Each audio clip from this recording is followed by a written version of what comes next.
Hello, everyone, and welcome to our webinar.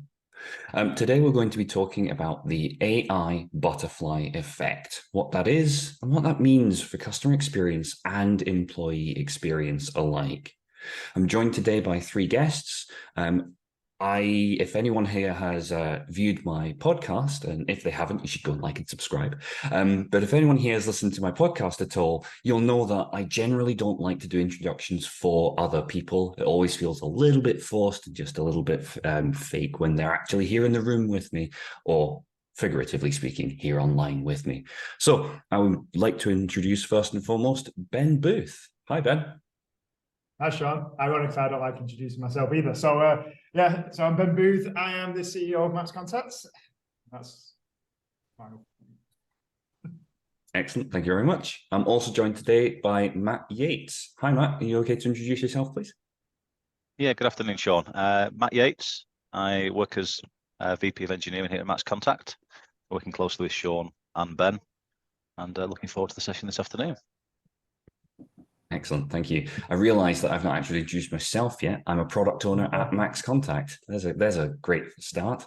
And I believe we're also joined by James. James, are you with us? I am indeed. Good afternoon, Sean. Good afternoon, everybody.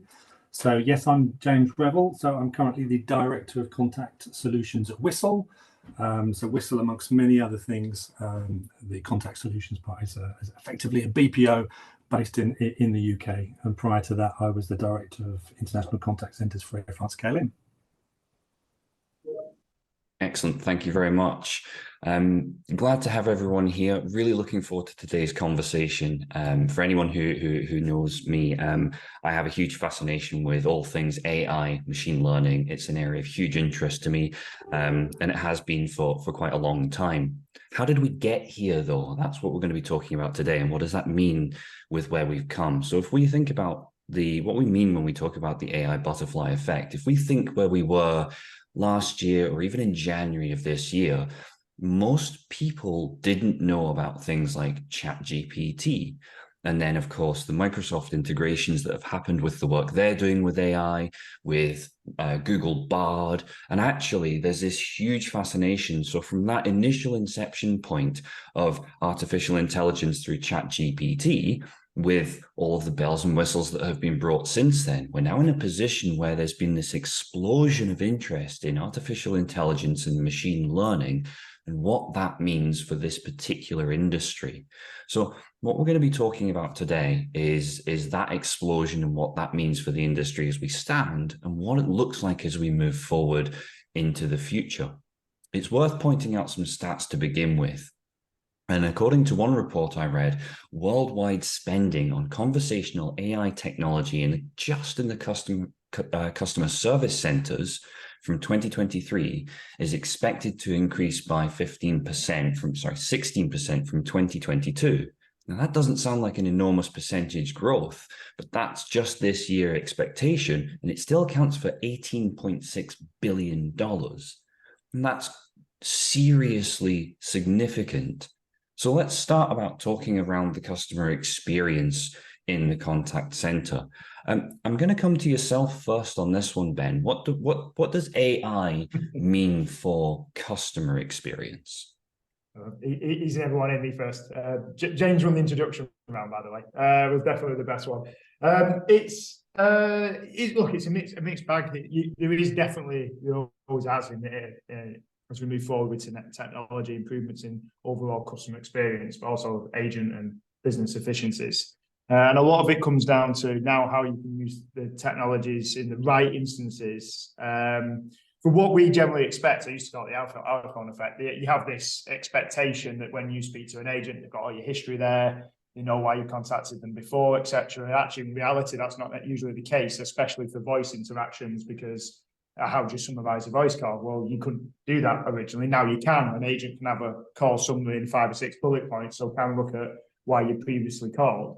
But it's having the right information and the tools available to them, ultimately to help handle that customer's interaction as fast as possible, whether that be automated so they didn't have to queue in the first place, or helping the agent get to the answer faster.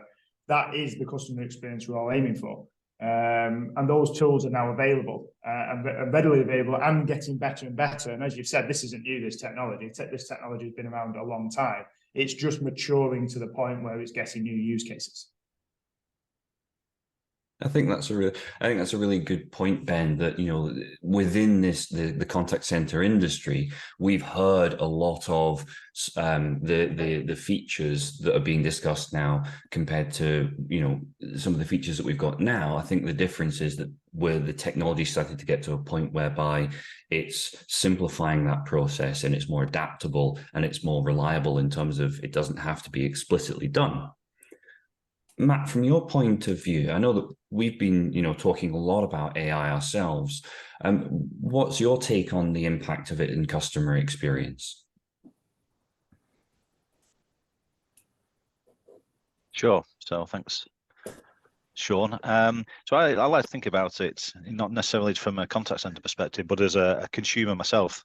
And so, you know, if I have to engage with a company, I have to follow up the problem I'm having, or, you know, follow up for any particular query, then I think from the initial point of contact with that company via the contact center, AI has the possibility to really help streamline my experience and provide a great customer experience. So, for example, there's nothing worse if I call up a company and I have to input my details into the phone, you know, for example, credit card details, date of birth, etc., identity and verification. And then when I do get through to an agent, I'm asked for exactly the same information again.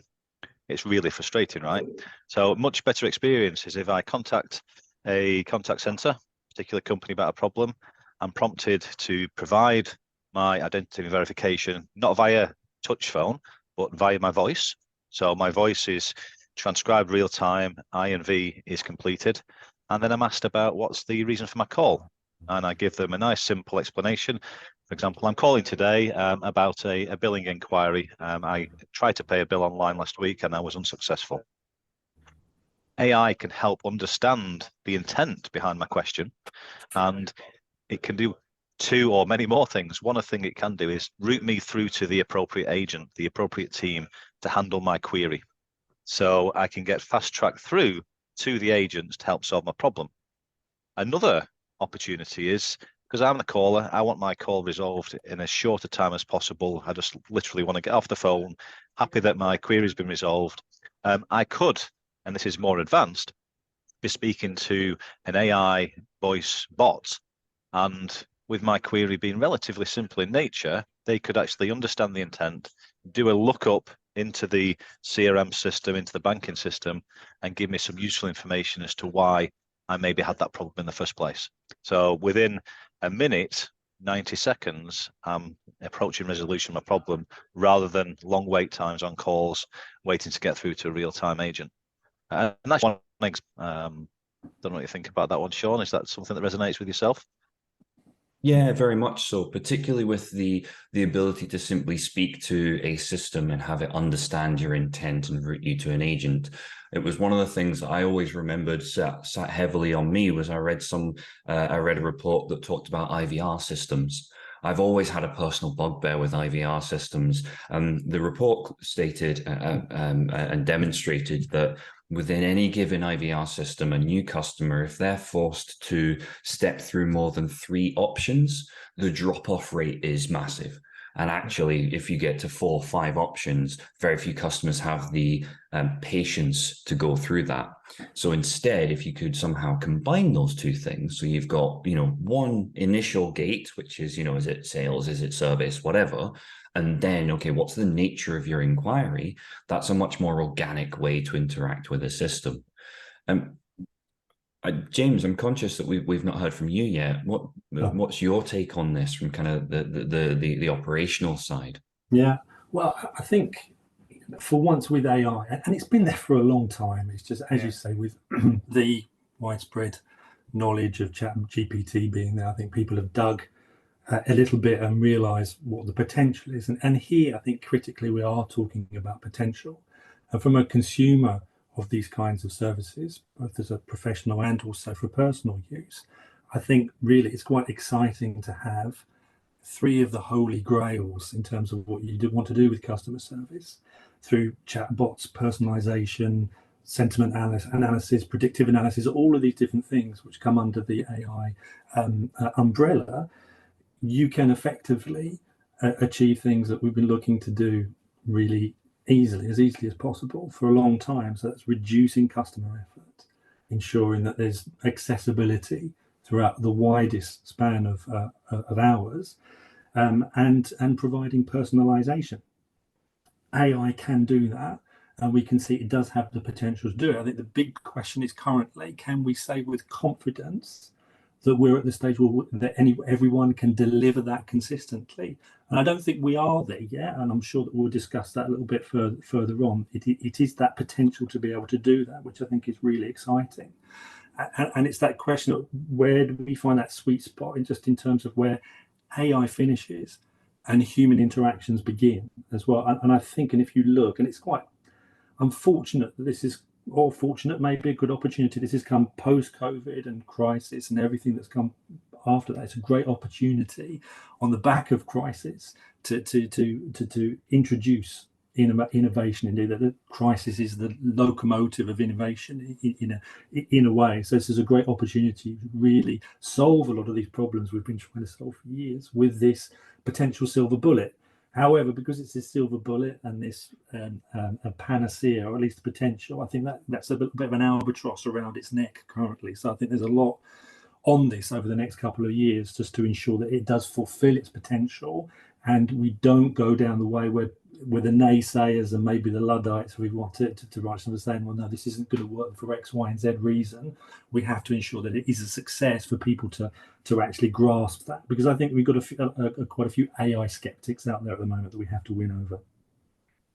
I think one of the reasons that we have AI skeptics out there is that certainly when I was first introduced to this, I'll admit I had very much a sense of, yeah, but I've seen this before. I've heard these promises before. And actually, it's not until you really see it happening and you start to see those tangible benefits and you start to use it that you really start to understand, okay, actually, this is that game changer moment. This is that, oh, wow moment.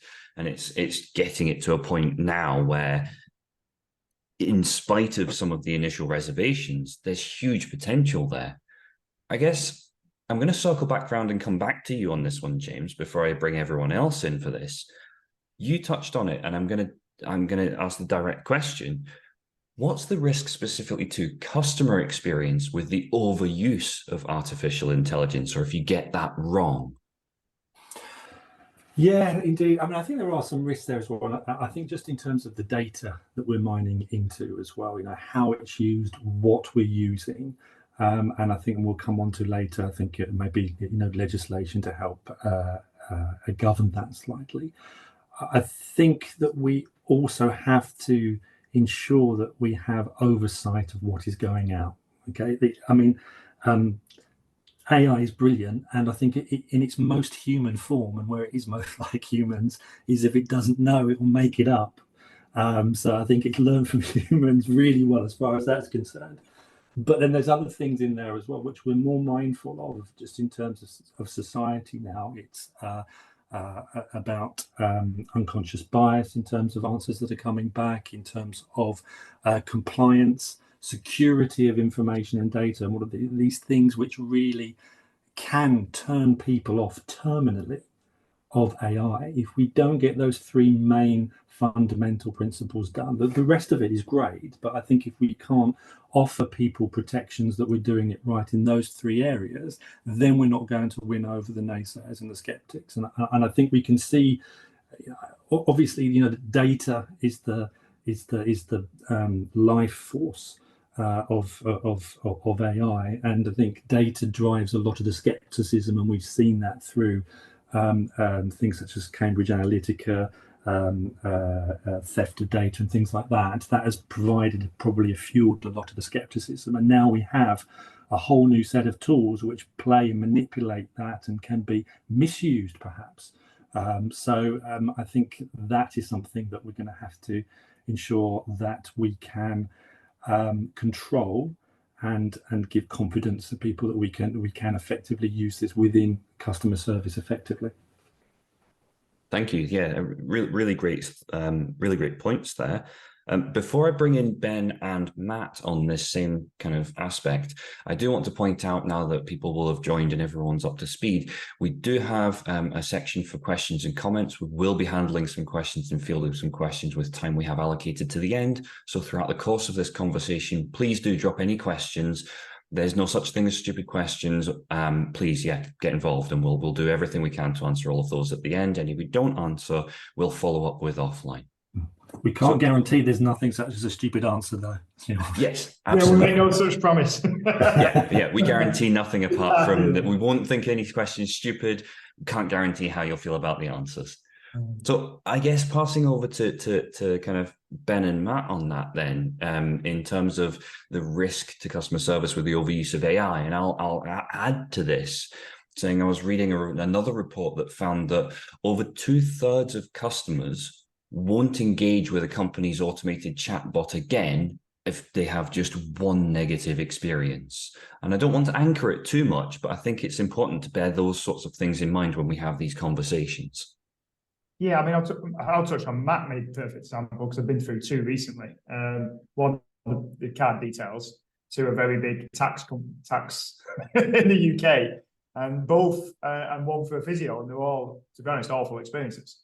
I had a chatbot trying to diagnose a shoulder injury, which, if anyone's ever been into physio, the shoulder is one of the most complex joints in the human body, and 15 questions in, I was getting very frustrated. So there is and to Matt's point, if you put yourself in what you want as a customer, if that had got me through to someone who can solve my problem faster, who was a specialist, absolutely brilliant, but you were trying to diagnose me. And I've got 15-year history of sports and injuries that you're not going to get through a chatbot. So the overuse, and you touched on the term silver bullet. This is one of the problems at the moment with the pressures of cost of living and what's happening, especially share prices, is cost savings has actually become a lot of companies' priorities. And, there's an over marketing going on in the industry at the moment that this is a silver bullet to all your problems. And a lot of people are trying to see where they can get it into the business. And it absolutely, first off, works in the right places. It does provide efficiencies and improve customer experience, but there is that tipping point for overuse, and we're just trying to automate everything. I wouldn't be surprised if you're getting some companies advertising that they don't employ conversational AI, and that's one of their USPs in the future. So we've seen, especially in certain sectors where there's more vulnerability on mental health, there's been a pressure to encourage the vendors to not employ any. So that's an interesting insight from that side as well. But yeah, we're already seeing overuse, to be honest. Trying to negotiate payment plans for people who are in debt. Where's the empathy? Where's the human touch in those scenarios? And it does, like you say, although it's accurate and probably more accurate than a human most of the time, it does, and everyone will have heard the term, hallucinate and go off in its own direction sometimes. And it is a risk, especially with, depending on what your demographic is, your clientele, etc. So very exciting, does absolutely add value in this industry, but it's gaining traction faster than it's being proven. That's another problem. And we're still finding the problems with it. Sorry, Matt, I hope I didn't nick everything you want to say, but no, that's all good, Ben. I'm going to twist the knife a little bit for you, Matt. Actually, so I'm going to say to you, I'm going to say, so we've heard from James and Ben on some of the risks to customer experience regarding the overuse of artificial intelligence and machine learning and those mechanisms. What can people do to mitigate against some of those? How do they design intelligently and take those things into account?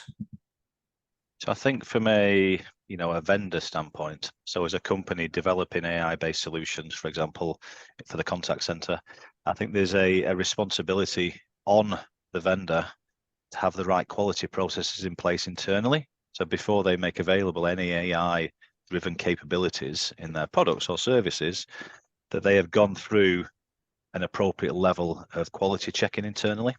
And there are technical means of almost kind of filtering the content, particularly from a generative AI perspective, to make sure that we don't get hallucinations. So we can, for certain use cases, really condense down the output that can be provided so that it is always appropriate. That said, I think it's also a balancing act of understanding what the limits are of where, to Ben's example with the shoulder injury, that was too complex a query for the AI chatbot to deal with. And so the companies, the vendors, again, have that responsibility to understand that it's not a silver bullet for every single inquiry.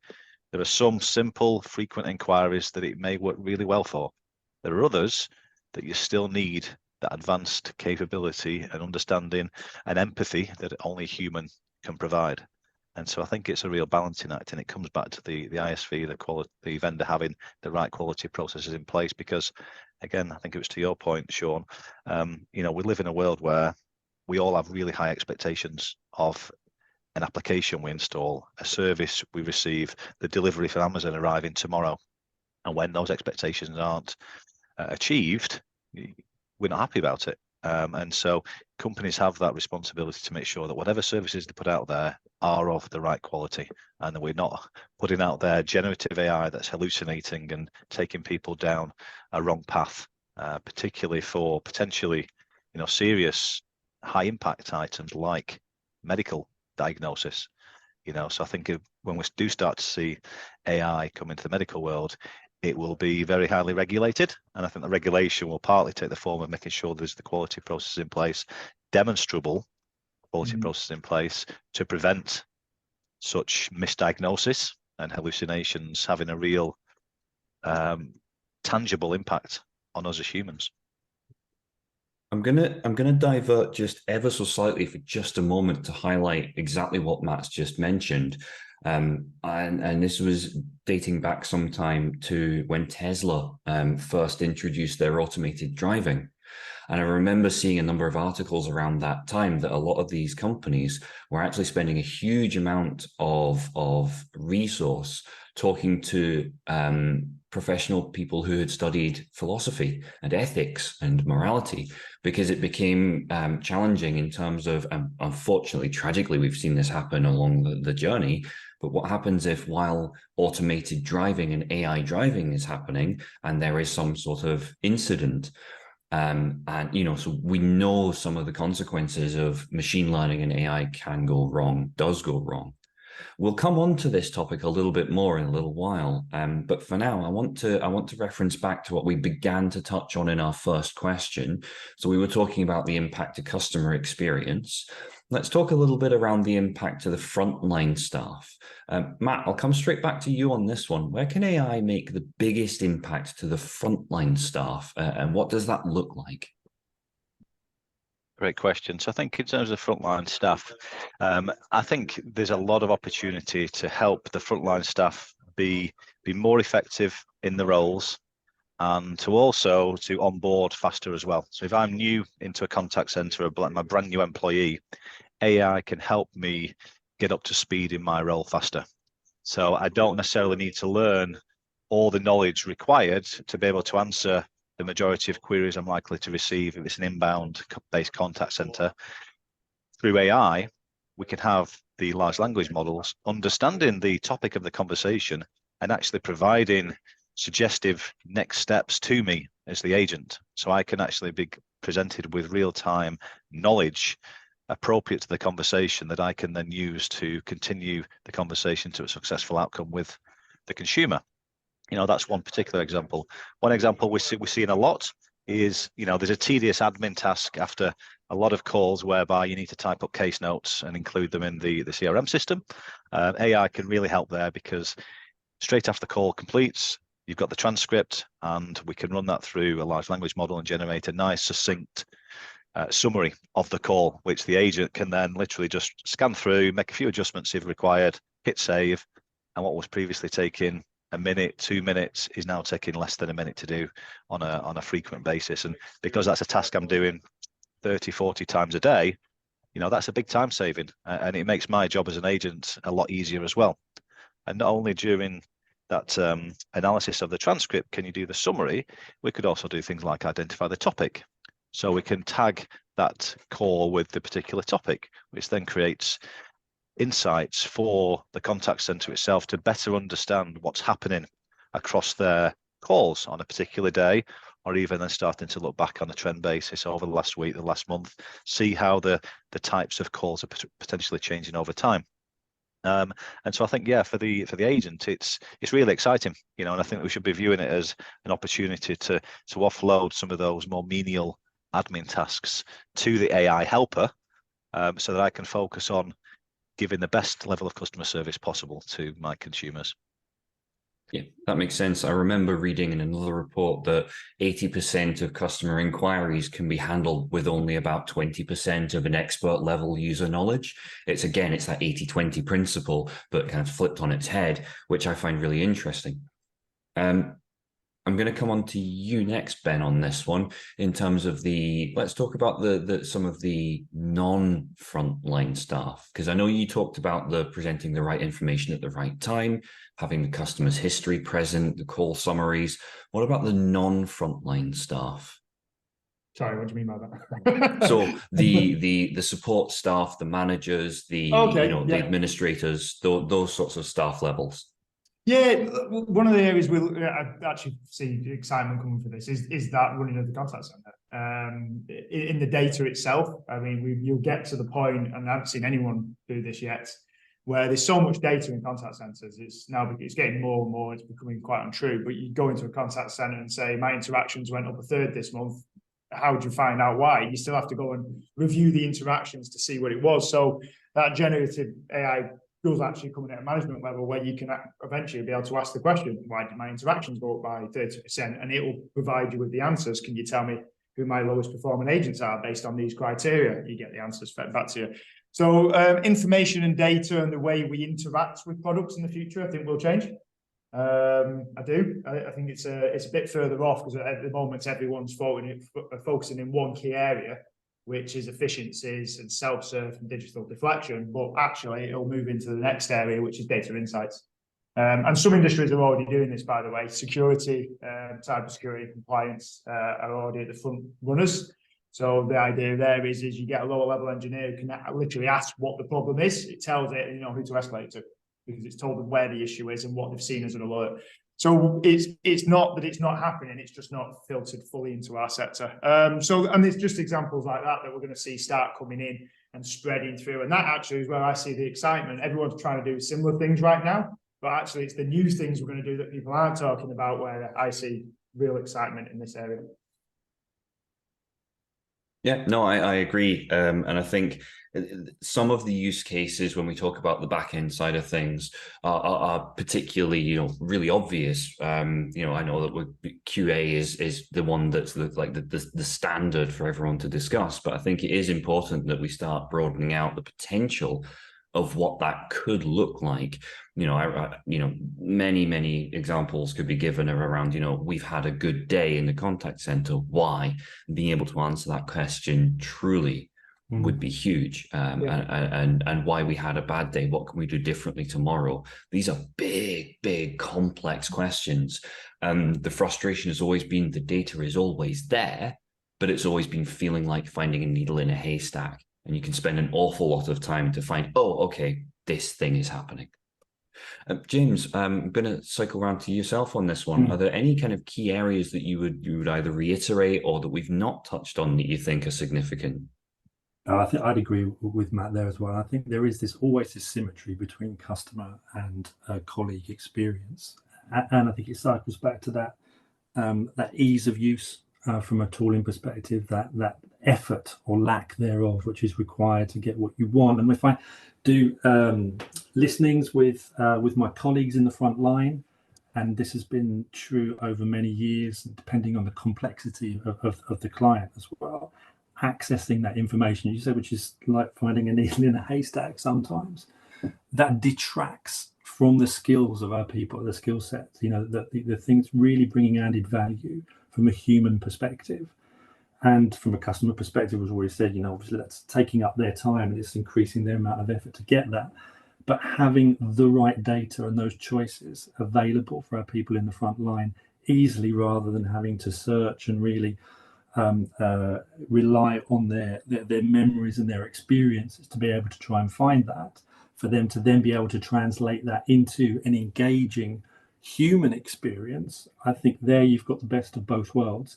And that really is the main pain point that I feel and I see over a long period of time. I sit and do double calls with my colleagues dealing in the front line, dealing with complex customer service queries and interactions. Yeah, I have nothing to add. You've covered it really well. I was hoping for a yes and moment. I got nothing. But no, I think these are all really good points. There's an elephant in the room that we're going to now have to come on to. Figuratively, there's an elephant in the room, and one of the things that has been looming with the advent of the uptake of AI and machine learning and speech recognition, speech transcription. We've seen examples of some really effective deep fakes. We've seen some examples of, there was the really famous example, I believe it was Google, who did a presentation whereby artificial intelligence called a hairdresser's and booked a hairdresser's appointment for the person, and it was in their voice, etc., etc. I'm going to ask a direct question, and I'm going to come straight back to you on this one, James. Are we seeing the dawn of the end of the contact center frontline user? Is that something that is in sight at this point, given the advances that we're seeing and the speed of iteration we're seeing those at? I'm going to say no, but we have to be ready. And this is the evolution, and I've seen it before. It is cyclical, and it is evolution. Okay, if we want this survival of the fittest, you have to adapt. We won't be completely obliterated if we don't get to grips with this, but I think we need to be prepared. If I cast my mind back to when I went to customer service, it was during the salad days of internet sales, and it was really, well, why are you going into customer service? It's the websites, the internet, that's the future. But that wasn't the future. But the contact center had to adapt from the sales channel into supporting the website. And we've seen that again in terms of more outsourcing, robotic process automation, and the introduction of chatbots and AI up until now. All of those things could have the potential, if we were to look at it grimly, of wiping out contact centers. But contact centers are there and thriving. However, we can't be complacent. And I think it's interesting at this point to reference a very interesting article earlier this year from the Harvard Business Review, which said that along those lines, but looking at the main, I think it was 13, 14, 15 tasks which really make up an interaction in customer service. Moving forward, perhaps 3 or 4 of those will remain as 100% human. 3 or 4 of those are going to be completely automated. There will be hybrid within that, but there will also be augmented roles as well, which require like a higher cognitive order or power. So we can't just wait around for that to happen, because that means that it's not going to work from a human or an AI perspective if we're not ready for that. We have to look at skilling, making sure that we've got the right profile of people, that we trained them correctly, and we are moving them in the right direction. We are reorienting their very valuable human skills and moving them to, if you like, help AI. Call out when there is unconscious bias, or it's not compliant, it's not giving the right answers. But there again, it's again that higher order. The risk is, I think, is that there is obviously the value just in terms of cost efficiencies from the AI, but then you have this kind of inflation of the skill set which is needed to support that. So we shouldn't all suddenly say, hooray, AI is going to save us loads of money. It's not going to be as simple as that. It's a grey area where we're going to say, yes, indeed it is, but not as much as you think. And also you have to change fundamentally how your contact center or your customer service operation is organized to be able to move with the times. If not, AI is not going to work. Your people are not going to be work. So rather than that virtuous circle you have where customer and colleague are completely happy, you're going to have the absolute opposite. And then you're not going to turn people from AI skeptics into AI advocates. I agree, and I would add that we've actually seen elements of this happen already. If we think back to the pre-automated payment line days, for example, you had large numbers of staff. Majority or a large proportion of what they were doing was simply taking payments, and then we automated that out. But what that then means is that actually your staff skill requirements and expectations are higher. The calls that do get through to a frontline user are generally more complex, more involved. AHT goes up and all those metrics inflate around it. But the trade-off is that you're getting far more calls handled very quickly and effectively over here. But you're tipping the balance in terms of what's required from your staff. And I think that's part of what's driven us to a point now whereby many of our staff, it is a skill to work for a contact center, whereas previously it was viewed as being the modern day factory. And I think we're so far beyond that point now. I'm aware that I don't want to kind of, again, anchor this too heavily. So I'll come to you next, Ben. AI as a tool, not as a replacement. What are your thoughts on what we've talked about so far? Yeah, I mean the same. I've been in this industry longer than I should say, but the contact center is completely transformed over my period. So if you even say you go about 10 years, 5 years being in a contact center, not just the queries, the questions, but the environment.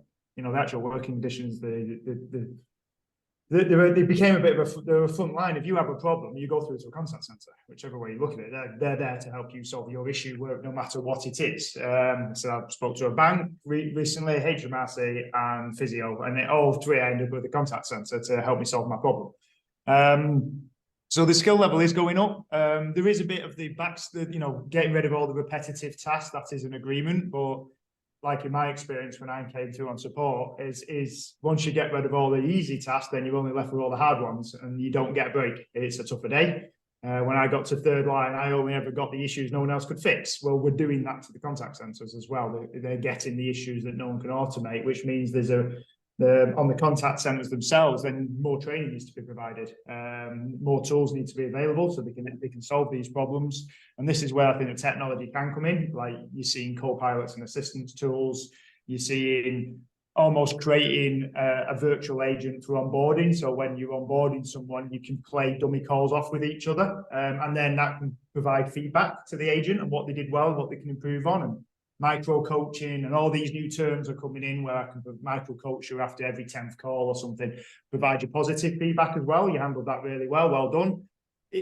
It's just changing. I don't know how to say it. There is an evolution and all these ideas. This is it. A few years ago, these were ideas and they've always been there as ideas, but now they're possible. And I think that's the biggest difference between now and a few years ago. But the evolution of the contact center, and this is another evolution, and people need to go back to the point, and I agree with this, it's be prepared and to embrace some change, because change is coming.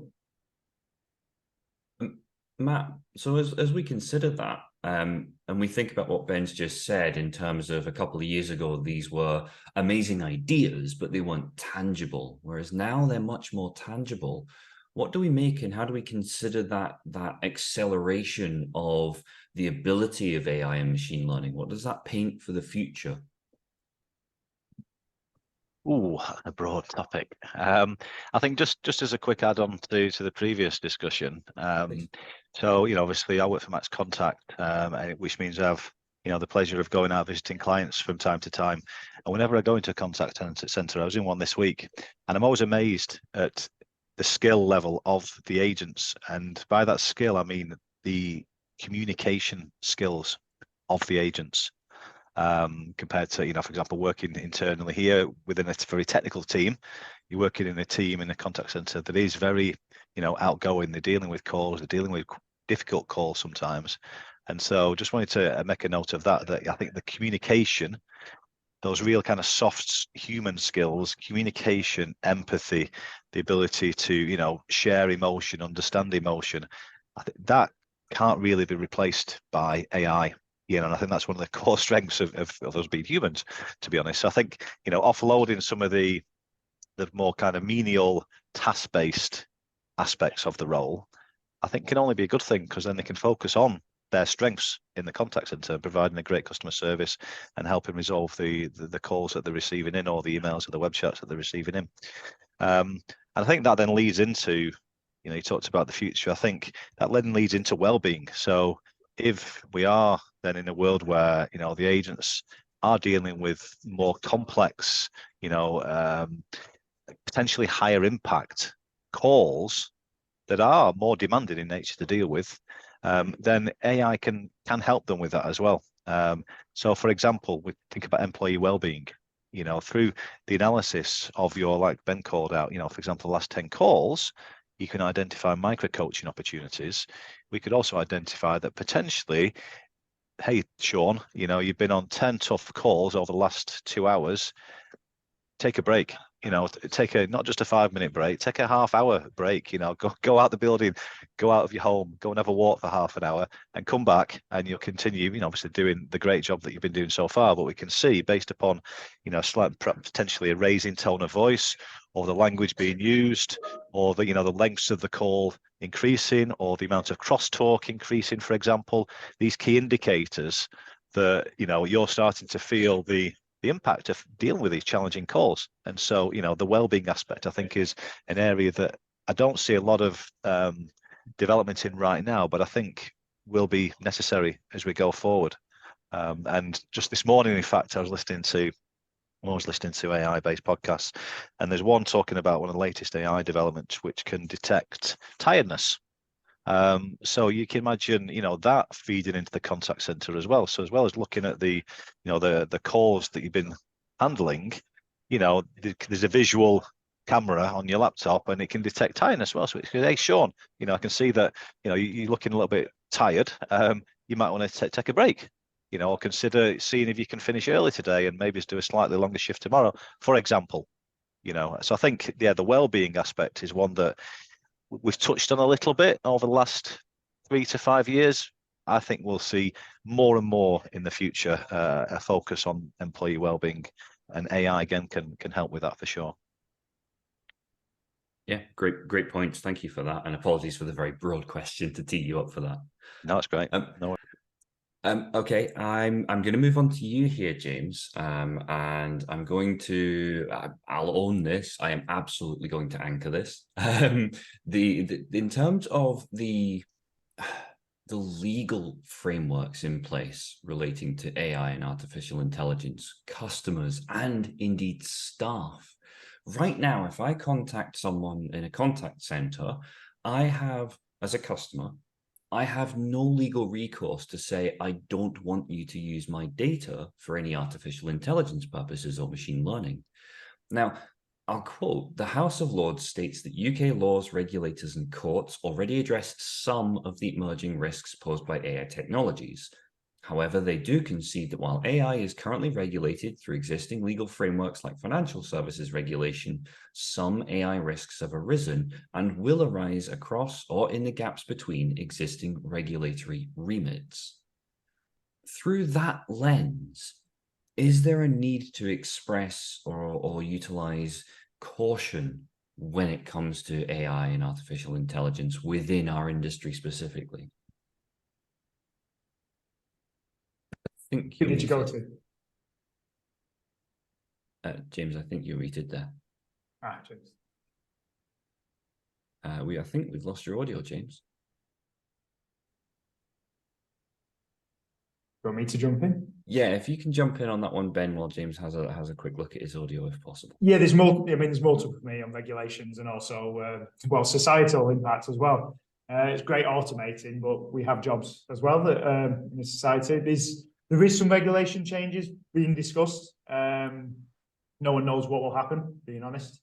But we have also global regulations that we monitor. So there's certain countries, specifically South Africa, Philippines, etc., that are a very high number of agents. Philippines, if people don't know, is 1.3 million. South Africa's over 800,000.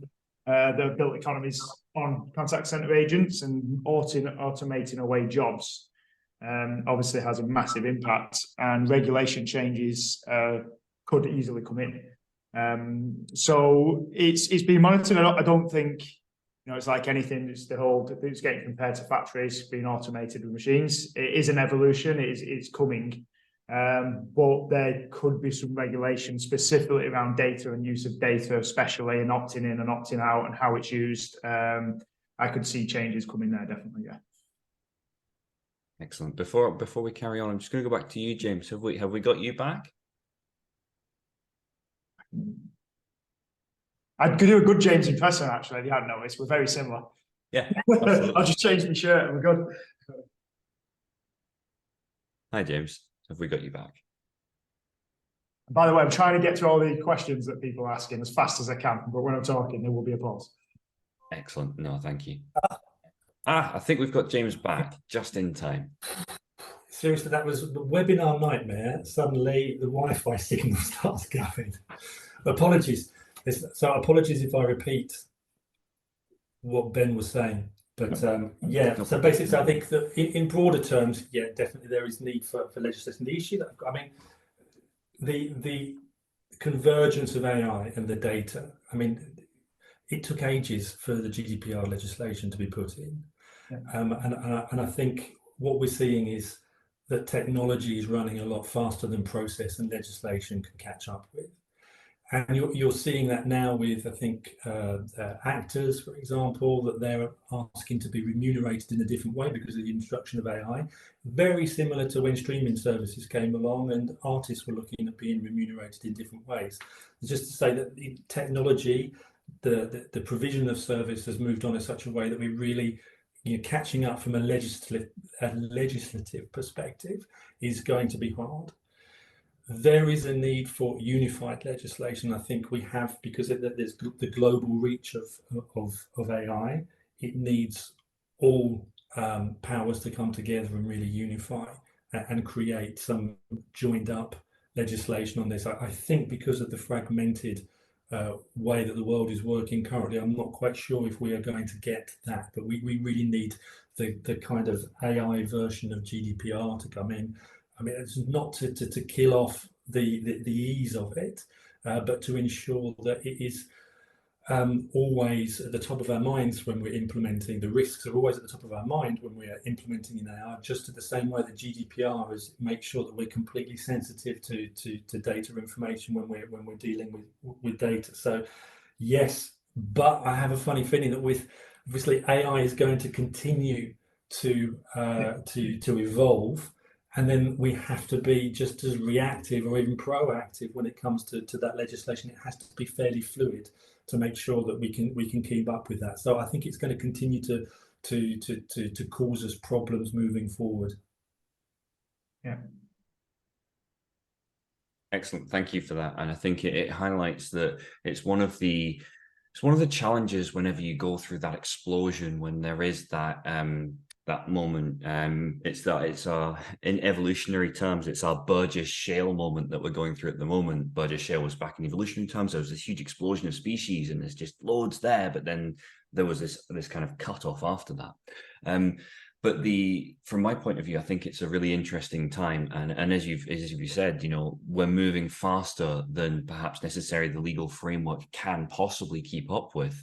It's almost like we're in Moore's law, but version 2 of that, where everything's just exploding so much quicker and it's iterating far quicker than we can react to. So I'm conscious of time. We do have a QA section. I do know that I think Ben has burning fingers because he's been responding to as many of them as possible. James, I can see some responses from you as well. So I'll stick to the ones that are open. So I'll open this one up to the floor. How can chatbots be used reactively for unexpected issues affecting a high number of customers? Does anyone want to take that? I'll give that one a go. I think chatbots can be used in that scenario as part of a multi-channel approach.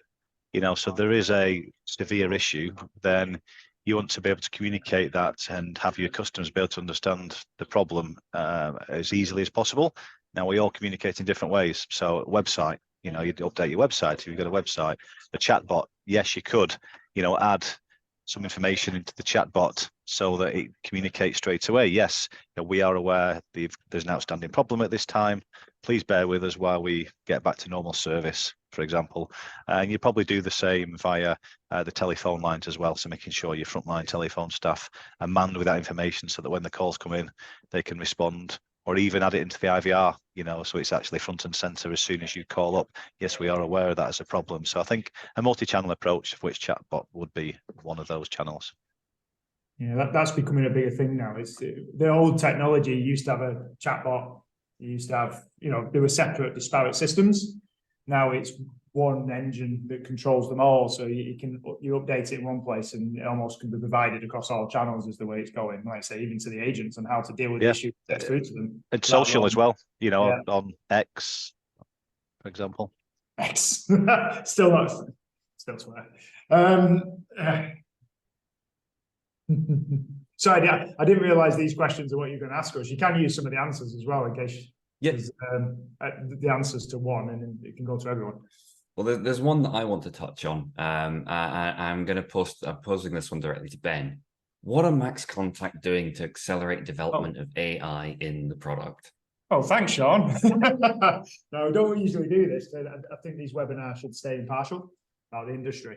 But all the things we've said, the first thing is the data. That's our step one, converting the voice to data we can use. We can use the text data. But just understanding and speaking to our clients on what their requirements are and the pain they have. Ultimately, as a vendor, we're there to solve our clients' problems. That's what we do. So, starting points are things like auto QA. But I was just listening to that point from James. We QA our staff, who's QAing the conversational AI, to make it doing what it should be doing, because they don't. So auto QA is a tool that's becoming in very soon. We are looking at those quick savings for agents to make their lives easier. The quality of life savings, call summarization, automated DMT check, integrations back to your CRM for notes and so on, that just reduce those after call work examples. And I'd love to get the things in that you mentioned, John. I think you mentioned it, where it's treating the agents and they're putting their well-being first. We know, I've not been a call center agent. I'll be the first person that said I could never have done that job.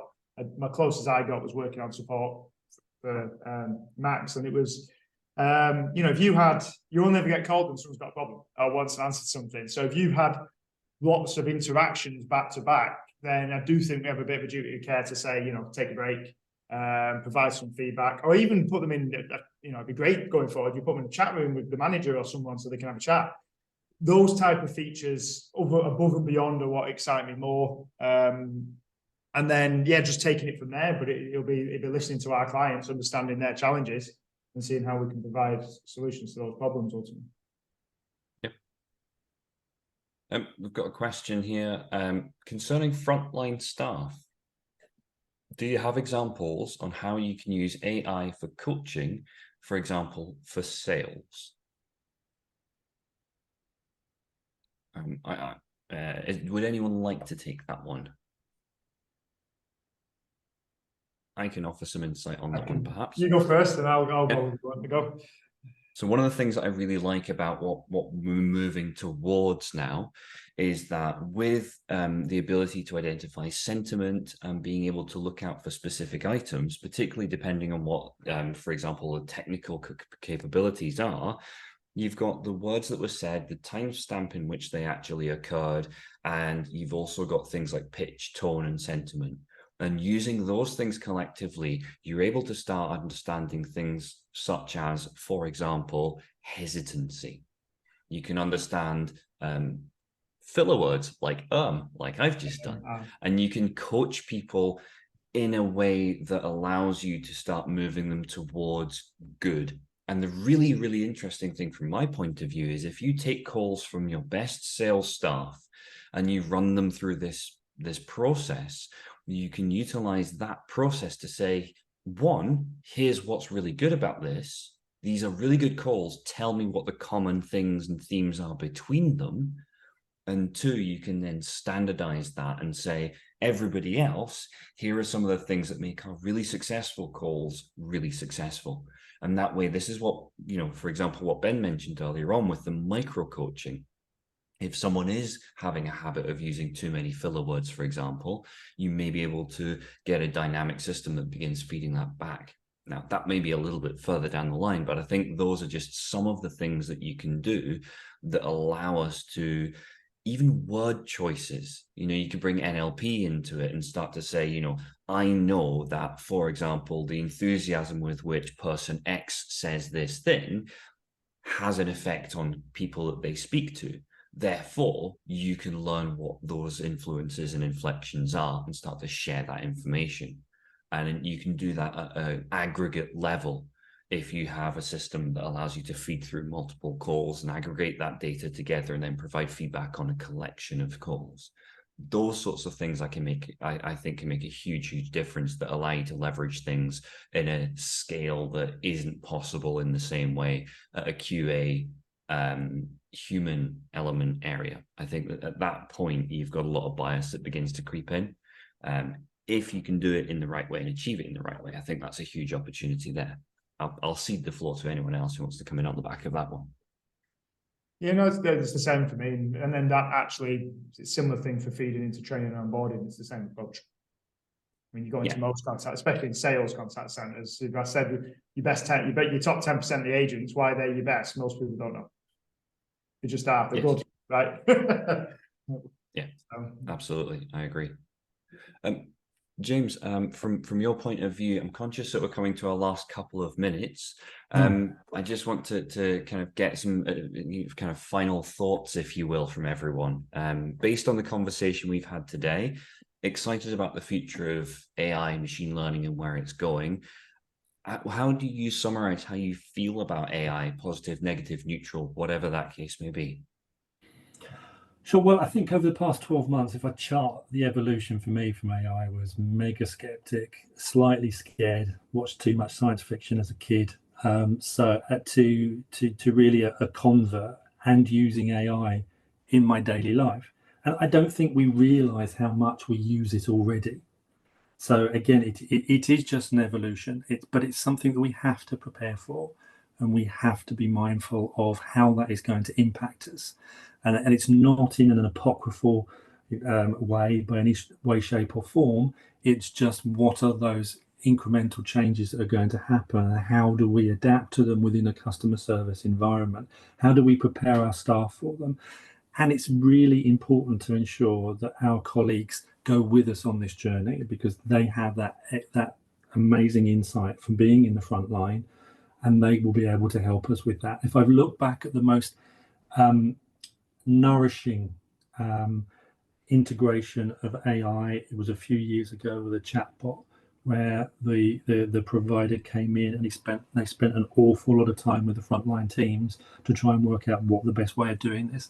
As managers, okay, this is what we wanted to do. We stepped away from it and we allowed that interaction to happen, and it was very fruitful because of the feedback for the people in the front lines. And then you take away that fear as well of what it's going to do. Or it's out in the open. Are our jobs at risk? No, they're not at risk. It's an evolution. Your job will change, and I think that's crucial. Yeah, absolutely. Last minute, Ben, final thoughts? I thought you were going to go to Matt then.